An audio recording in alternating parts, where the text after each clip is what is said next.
What's going on, everybody? Welcome back. We are going to be doing these videos on the main channel. I thought about doing the alternate channel, starting things up. Mobile Gamer talked to me about it today and basically convinced me to just kind of keep things on the main channel. It's not like I'm using it for anything else. So we're going to be putting Marvel Future Revolution videos on the main channel. And this one's going to be a redo of one of them that I did on the old channel, or the other channel. Talking about the beginner's guide to Captain America, what to know about this guy before you start playing him, some tips and tricks along the way help you to kind of master him a little bit easier, what to look for with him as you're leveling him up and pushing him towards the end game.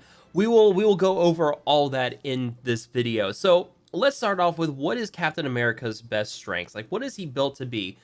And on the surface, he is built to be a very strong tank. He's one of your two tanks in the game, the other one being Spider-Man. Spider-Man is a tank with high dodge and high HP. He needs that high HP because dodge is such an unreliable mechanic. It's all based around random chance. So if he can't dodge multiple attacks, he needs that high health.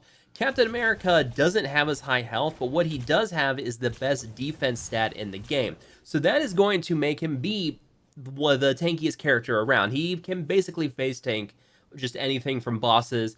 It's very difficult to kill him in one hit with most of your boss fights out there.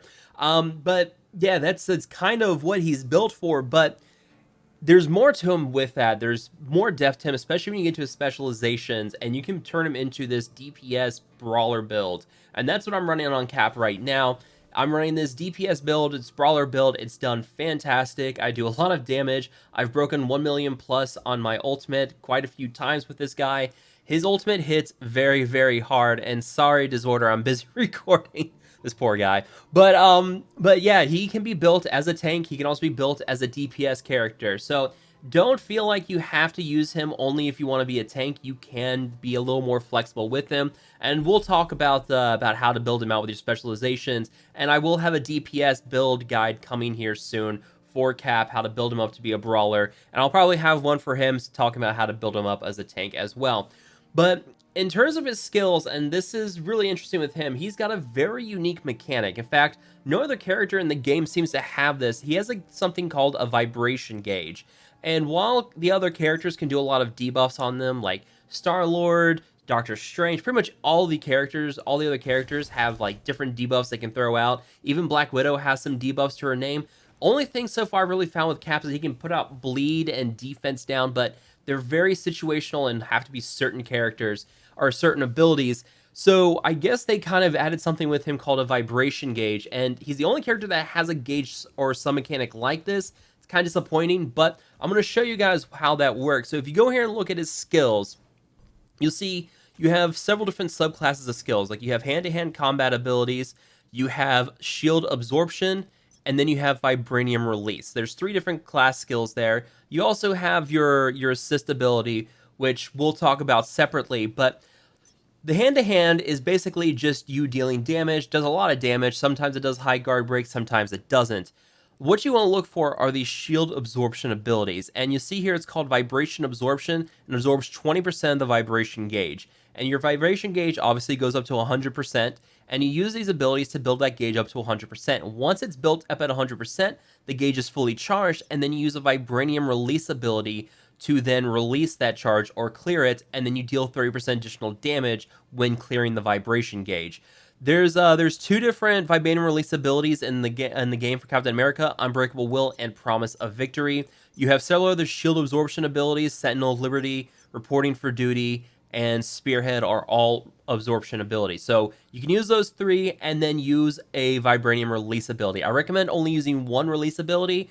That way you consistently are knowing, that way you have just one consistent release ability. There's no difference in what the release abilities do. All of them will deal 30% bonus damage when clearing the vibration gauge, but it's just easier to have more absorption abilities because it means you're getting that boost in the damage from the vibranium release more often than not. So for me, I've got 3 different release or absorption abilities. I've got Reporting for Duty, Spearhead, and I do have Sentinel of Liberty. I am kind of playing around with some stuff right now for raids where I took this off, but I will usually have this on in the 5th spot. So now I have 1, 2, 3 absorb abilities, my release, and then I have a power up punch here, which just does a ton of damage. That's why I'm running it. But yeah, that's ideally what you want to use, and I'm going to show you guys that in action right now. So if we go over here, and I just saw Wolverthor. There's Wolverthor. Everybody say hi to Wolverthor. You can see everybody's out here. You see this right down here. That is my vibration gauge, and I'm going to show you guys as we use abilities here. You can see it's charging up, and everybody's out here farming. So we're probably gonna swap over to another channel and see if we can do this without the AFK farmers here. But yeah, you see that it builds up over time, and you want to get it up to 100%. And once you have it up to 100%, you'll see this kind of charges up a little bit more. It'll start glowing. We'll use this. So then now it's sitting here at 100%, and then when I go to attack, you'll see text pop up that says release, and then I deal more damage. So there you saw the release ability, the release text, and the vibration gauge has cleared. So that is how it works. There's nothing too complex with that. Obviously, build up lots of vibration gauge with absorption abilities, 2 or 3 of them, and then basically just kind of release with the release ability. There's nothing too complex with that. But moving on from that, we're going to talk about his potential, because this is something you unlock very early on. You get at level 20, and then you start building up here. And this is where he really starts to shine as a tank, and this is where you want to build him up.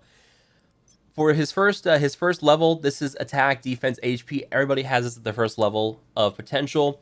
His second rank of potential, the first Avenger Mark II, you have HP, guard damage decrease, and HP recovery.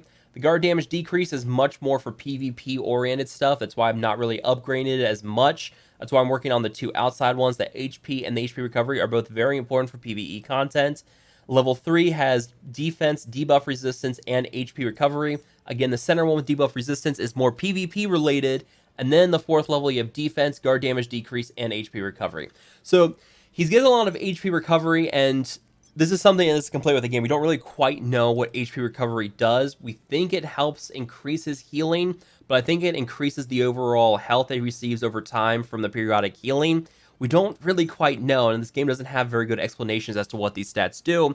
But yeah, you can see I'm working on the outside ones, really. I did boost the center ones just a little bit, but I mean, they don't really do as much for me as the HP recovery and the defense do. So I'm focusing more on the outside edges, and then I'll work on the center one later on.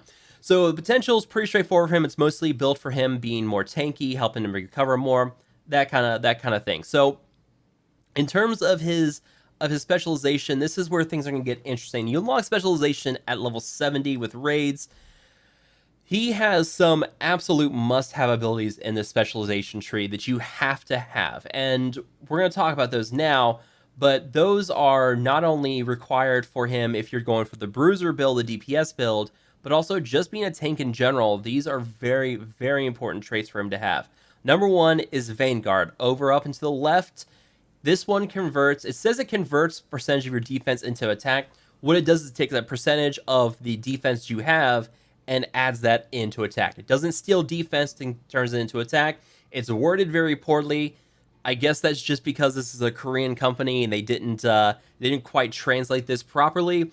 But yeah, it does not steal attack, or does not steal your defense. Don't worry, it's not reducing your defense. It's just the way they have it worded. I have tested that. It does not reduce my defense. Number 2 is going to be Passion. Up and to the right, absorbs a percentage of the damage dealt to the enemy as HP. This is paramount for pretty much anything you do with Cap, because he doesn't, that dodge mechanic that Spider-Man has could be nice for Cap, but also he's taking a lot of damage. He's phase tanking.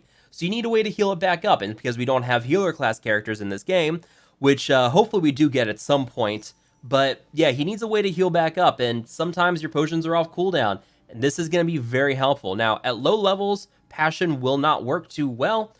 I mean, you start out like 0.3%. That's not a lot. Even for me, when I'm doing 100,000 damage, 0.3% is like 300 damage, or 300 damage healed back. It's not a lot. So you need to start building this up. And once you get maxed out to 3% of your damage dealt to the enemy as health healed to you, it's going to be a lot more noticeable. That one's very, very good. But yeah, these 2 are traits that you must have for Cap. And then based on what you want to do for Cap, if you want to do PvE, DPS stuff, there's plenty of other things. Like this one I'm working on with Regroup up here. There's Dominator down here, but also this one's very good no matter what you're playing as with Cap. It It reduces your damage received from nearby targets by a percentage. This upgrades to 15% damage reduction. That's very good. So add that up to his very high defense, his moderately high health. Now he's got a 15% flat damage reduction when fully upgraded. Yeah, he's built as a tank, but you can also build him as a DPS character. But this is just great. Like when I'm soloing ultimate raids, this has been very helpful for me with using on Cap America. So those 3 specializations are what I have so far. I do have another couple I'm trying to work on and test things out to see what they do. But yeah, that's an idea of what to start aiming for towards with your specializations as a new player. And then really there's not much else to cover. I mean, I can show you some of his costume stuff. You can see I'm running the 3-piece Midgardia set right now. And then I've got this shield here. Ooh, we got Malekith. We're going to interrupt this for going for Malekith. So where's he at? Oh, he's not far. We can make that.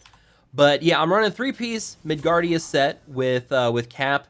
And I'm trying to go for the 4-piece set because that boosts the skill level of my Vibranium release ability, meaning that the higher the skill level on it, the more damage it's going to do.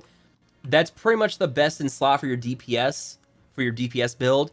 The Sakaar set as well does increase the damage of your hand-to-hand combat abilities, but because you're already getting a native boost to your Vibranium release with the vibration gauge, I think the ability to just kind of do more damage with the Vibranium release is just a bit better.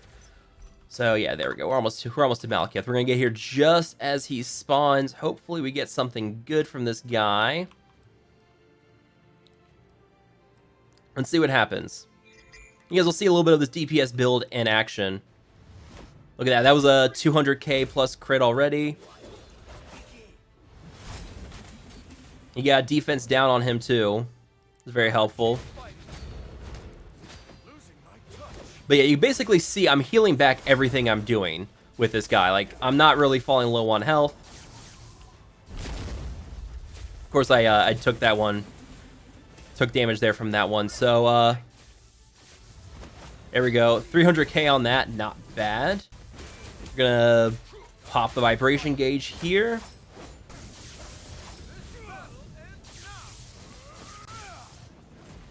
Oh, wow. Look at that. Was that 1.4 million? That was a lot. That was a ton of damage. And there we go. All right. So that's all clear. Look at that. 12.6 million damage. Not bad. Not bad at all. Let's see. Maybe we got something good out of that. But, I mean, a 1.4 million crit on that ult. So, yeah, we'll put that in the highlight reel. But, yeah, let's see if we get anything good from here. Oh, we got, perfect. We got one of the Midgardia pieces. Excellent. Very, very good to see that. But yeah, let me know down below if you guys have any questions about Cap as a beginning player, any questions you have about the guide. Let me know down below. As always, make sure to hit that like button, share, and subscribe. I will see you guys next time.